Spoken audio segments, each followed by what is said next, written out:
नमस्कार साथियों। स्वागत है आपका मेरे इस यूट्यूब चैनल पर। मैं गौरव फौजदार, असिस्टेंट प्रोफेसर पॉलिटिकल साइंस, आपका स्वागत करता हूं। संविधान के विश्लेषण की सीरीज में हमारी वीडियोस लगातार आ रही थी। कुछ डिस्टरबेंस हुआ, बीच में वीडियोस नहीं आ पाई। फिर बीच में त्यौहार आ गया, दीपावली आ गई। हम लास्ट अनुच्छेद 19 तक पहुंच चुके थे। आज जो हमारी क्लास रहेगी, हम स्वतंत्रता के अधिकार को आगे कंटिन्यू करेंगे। जो हम लास्ट पढ़ चुके थे, हमारा चल रहा था स्वतंत्रता का अधिकार। लास्ट हमारा स्वतंत्रता का अधिकार चल रहा था और स्वतंत्रता के अधिकार में हमने अनुच्छेद 19 को पढ़ा था और 19 के अंतर्गत हमने 6 प्रकार की स्वतंत्रताएं पढ़ी थी और कुछ महत्वपूर्ण हमने देखा था। इसके अंतर्गत जो प्रतिबंध थे, 19(1) में तो हमने पढ़ी थी 6 प्रकार की स्वतंत्रताएं।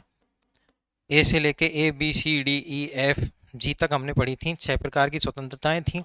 और इसमें हमने निर्बंधन देखे थे, जिसमें पहला संविधान संशोधन देखा था और एक महत्वपूर्ण देखा था हमने 16वां संविधान संशोधन। और 16वें संविधान संशोधन द्वारा हमने क्या देखा था कि भारत की प्रभुता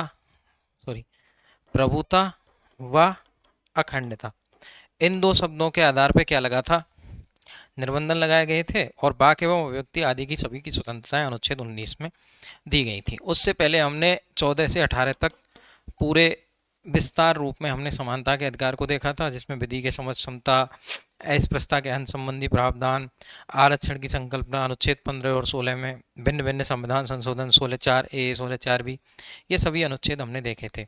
आज जो हमारा चर्चा का विषय रहेगा वो रहेगा अनुच्छेद 20। और अनुच्छेद 20 का जो टाइटल है वो क्या है, आप याद रखें कि अपराधों के लिए दोष सिद्धि से संरक्षण। देखो, अनुच्छेद 20 मूल रूप से किससे संबंधित है, संरक्षण से संबंधित। और संरक्षण किससे है, अपराधों के लिए दोष सिद्धि से। जैसे किसी व्यक्ति ने अपराध किया, शब्दों से ही देखो, किसी व्यक्ति ने क्या किया है, अपराध। अब उस पर दोष सिद्धि होनी है, तो इससे किस प्रकार से संरक्षण किया जा सकता है, किस प्रकार से नहीं किया जा सकता, ये कौन से अनुच्छेद में देखते हैं हम, अनुच्छेद नंबर 20 में। अनुच्छेद 20 पहली बात तो कौन से अधिकार का पार्ट है, स्वतंत्रता के अधिकार का। अनुच्छेद 19 से लेके कितने तक पढ़ते हैं हम स्वतंत्रता का अधिकार, 19 से 22।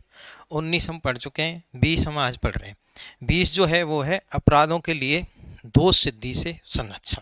क्या किसी व्यक्ति पे जैसे अपराध किया तो उस पे दोष को सिद्ध करना है, तो जैसे पुलिस आई आपके पास, पुलिस आपको पकड़ के ले गई, तो आप पे दोष सिद्ध करना है, तो उससे क्या क्या संरक्षण प्रदान किए जा सकते हैं, ये संरक्षण कौन से अनुच्छेद में है, अनुच्छेद नंबर 20 में। अनुच्छेद 20 के मुख्य रूप से 3 पार्ट हैं, आप देखेंगे तो। पहला है अनुच्छेद 20(1), और 20(1) में जो है वो है कार्योत्तर या भूतलक्षी विधियों से संरक्षण। देखो, इसमें क्या है कि किसी व्यक्ति को अपराध की जो सजा है, किसी व्यक्ति ने अपराध किया, उस अपराध की सजा वर्तमान विधि के अनुसार ही दी जाएगी, या फिर ये मान के चलो कि जब अपराध हुआ है उसकी ही सजा। मतलब एक बात मान के चलो कि आज व्यक्ति ने कोई मर्डर किया और पहले मर्डर के मतलब सज़ा होती थी जैसे फांसी, और आज जैसे मर्डर की सज़ा है उम्र कैद, तो उसको उम्र कैद ही प्रदान की जाएगी। तो अपराध की सज़ा कैसी विधि के अनुसार दी जाएगी, वर्तमान विधि के अनुसार। कार्योत्तर या भूतलक्षी विधियों से क्या है, आपको संरक्षण है। पहले क्या सज़ा के प्रावधान थे, क्या सज़ा के प्रावधान नहीं थे, उन प्रावधानों के अनुसार आपको सज़ा नहीं दी जाएगी। जो वर्तमान में विधियां हैं उन विधियों के अनुसार आपको सजा दी जाएगी। तो पुरानी जो विधियां हैं उनसे क्या है, आपको संरक्षण है। कार्योत्तर या भूतलक्षी, मतलब जो पहले भूतलक्षी पुराने समय में जो प्रचलित थी, कार्योत्तर मतलब आज कार्य हो रहा है, उससे पहले जो विधियां प्रचलित थी, आज कार्य हुआ है, कल क्या सजा थी क्या नहीं थी, आज जो सजा है वो व्यक्ति को सजा प्रदान होगी। ये कौन से में, अनुच्छेद नंबर 20(1) में कार्योत्तर या भूतलक्षी जो विधियां हैं उनसे क्या है, आपको संरक्षण है। दूसरी चीज जो है 20(2) में, वो है दोहरे दंड से संरक्षण। मतलब एक अपराध के लिए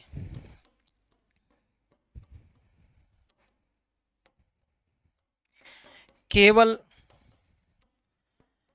एक बार ही दंड प्रदान किया जाएगा। कोई व्यक्ति है, उसको ऐसा नहीं है कि एक अपराध के लिए 2 बार दंड प्रदान कर दिया जाए, या एक अपराध के लिए उसको बार बार उसको सजा प्रदान की जाए। दोहरा दंड उसको प्रदान नहीं होगा। एक जैसा जो अपराध है उसके लिए सजा कितनी बार मिलेगी? एक बार ही प्रदान की जाएगी। एक अपराध के लिए केवल कितनी बार दंड प्रदान किया जाएगा? केवल एक बार दंड प्रदान किया जाएगा। दोहरे दंड से क्या किया गया है? इनको संरक्षण प्रदान किया गया है। ठीक है। अगली तीसरी जो चीज़ है वो है आत्म अभिसंचन से संरक्षण। इसमें है कि व्यक्ति को अपने खिलाफ गवाही के लिए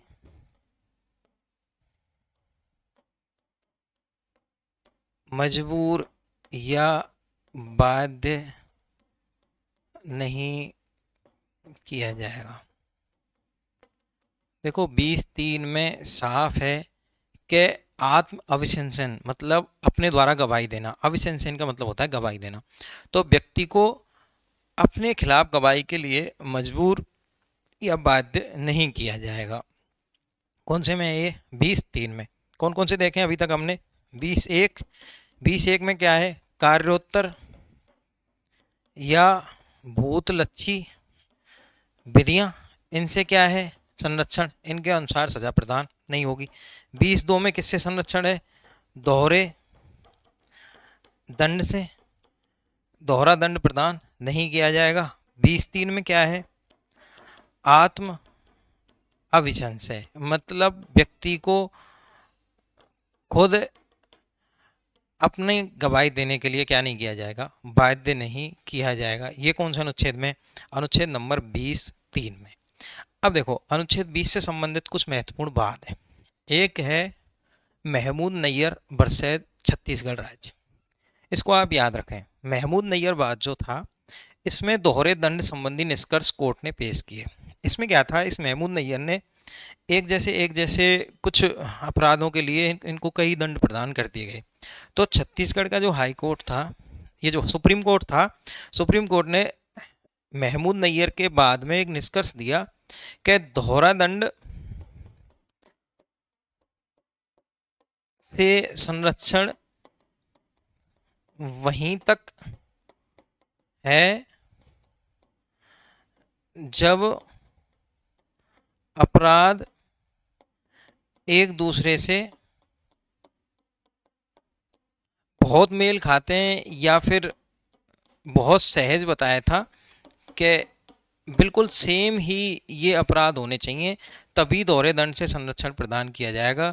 बाकी आपके अपराधों में अगर थोड़ा सा भी अंतर है तो आपको दोहरा दंड से संरक्षण प्रदान नहीं होगा। आप याद रखें दोहरे दंड संबंधी निष्कर्ष जो हैं वो कौन से बाद में प्रदान किए गए हैं? महमूद नैयर बनाम छत्तीसगढ़ राज्य। इस बात को बहुत अच्छे से याद रखें आप। बाद पूछ लिए जाते हैं अक्सर कर एक आध क्वेश्चन किसी न किसी पेपर में। हाँ, सारे पेपरों में एक आध क्वेश्चन बादों से संबंधित आता रहता है। तो महमूद नैयर बनाम छत्तीसगढ़ राज्य किससे संबंधित है? दोहरे दंड से संबंधित है। इसको आप बिल्कुल क्लियर याद रखेंगे। दूसरा जो बात है वो है ईडी यानी प्रवर्तन निदेशालय। इसमें एक शब्द का प्रयोग हुआ प्रवर्तन निदेशालय बनाम सीटीएम कॉरपोरेशन। ये एक कंपनी है सीटीएम कॉरपोरेशन, और इसमें रेड लगाई किसने? ईडी ने, प्रवर्तन निदेशालय ने। और प्रवर्तन निदेशालय ने इस पे लगा दी शास्ति यानी जुर्माना। शास्ति किसको बोलते हैं हम? जुर्माने को। किसने रेड मारी? प्रवर्तन निदेशालय ने। और कौन सी कंपनी पे मारी? सीटीएम कॉरपोरेशन पे। और सीटीएम कॉरपोरेशन पे लगा दी शास्ति। तो सीटीएम कॉरपोरेशन जो था ये सर्वोच्च न्यायालय में चला गया अनुच्छेद 20 के तहत। और अनुच्छेद 20 में एक शब्द का प्रयोग किया सर्वोच्च न्यायालय ने, दोषपूर्ण आशय। ये आप याद रखना कि दोषपूर्ण आशय शब्द का प्रयोग कौन से बात के अंतर्गत किया गया था अनुच्छेद 20 में? प्रवर्तन निदेशालय बनाम सीटीएम कॉरपोरेशन। और दोषपूर्ण आशय का इसलिए प्रयोग किया कि आप केवल तभी शास्ति आरोपित कर सकते हो, शास्ति केवल तभी आरोपित होगी जब कंपनी का ये शब्द का प्रयोग किया कि क्या हो, दोषपूर्ण आशय हो। तो इस शब्द को आप याद रखो कि किसी भी कंपनी पे शास्ति तभी आरोपित हो सकती है जब उस कंपनी का कैसा आशय हो भाई, दोषपूर्ण आशय हो। ये चीज़ आप बहुत अच्छे से याद रखो। कौन से बात के अंतर्गत है? प्रवर्तन निदेशालय बनाम सीटीएम कॉरपोरेशन के शास्ति किसी भी कंपनी पे तभी आरोपित की जा सकती है जब उस कंपनी का आशय कैसा हो, दोषपूर्ण आशय हो, दुराशय हो। अगली जो महत्वपूर्ण है वो है संगीताबेन पटेल बनाम गुजरात राज्य। देखो, एक तो इसके टाइटल को आप याद रखें कि बेबंद जारी किया जाना एवं दोहरे जोखिम, इन दोनों के बीच में अंतर कौन से बात के अंतर्गत किया गया है? कि संगीताबेन पटेल बनाम गुजरात राज्य। शब्दावली से ही प्रश्न आते हैं कि बेबंद जारी किया जाना एवं दोहरे जोखिम के बीच अंतर सर्वोच्च न्यायालय ने किस बात में किया है? ये किया है संगीताबेन पटेल बनाम गुजरात राज्य। और इसमें बताया कि बेबंद जारी करना जो होता है वो साक्ष्य प्रतिग्रहण का प्रतिरोध जो पूर्व में अभिलिखित है, मतलब जो पूर्व में ही अभिलिखित किया गया है, गवाह साक्ष्य आदि हमें प्रतिग्रहण करने और उससे पूर्व में ही अभिलिखित किया गया है, ये है बेबंद, इसको कहते हैं हम बेबंद। और दूसरी चीज़ है दोहरा जोखिम। दोहरा जोखिम जो है ये अपराध को विचारण में रोकने के लिए कि नहीं ये अपराध तो एक ही है, दोहरे के रूप में आ रहा है, दोहरे दंड के रूप में आ रहा है। तो इनके बीच में क्या किया है? दोनों के बीच में अंतर किया है। कौन से बाद में? संगीताबेन पटेल बनाम गुजरात राज्य। इस बात को भी आप बहुत अच्छे से याद रखना। एक महत्वपूर्ण बात है अमोल चौहान वर्सेज ज्योति चौहान। अमोल चौहान वर्सेज ज्योति चौहान। और इसमें कहा गया है, इस स्टेटमेंट को आप याद रखना कि अनुच्छेद 20(3) के अंतर्गत आपराधिक मामलों के विषयों में संरक्षण के बारे में कार्रवाई करता है। कि अनुच्छेद 20(3) जो है वो आपराधिक मामलों के विषयों में संरक्षण के बारे में कार्रवाई करता है। यह किस बात के अंतर्गत कहा गया है? अमोल चौहान बनाम ज्योति चौहान बाद। क्या क्या कहा गया अमोल चौहान बनाम ज्योति चौहान बाद में? कि अनुच्छेद 20(3) जो है वो आपराधिक मामलों के विषयों में संरक्षण के बारे में कार्रवाई करता है।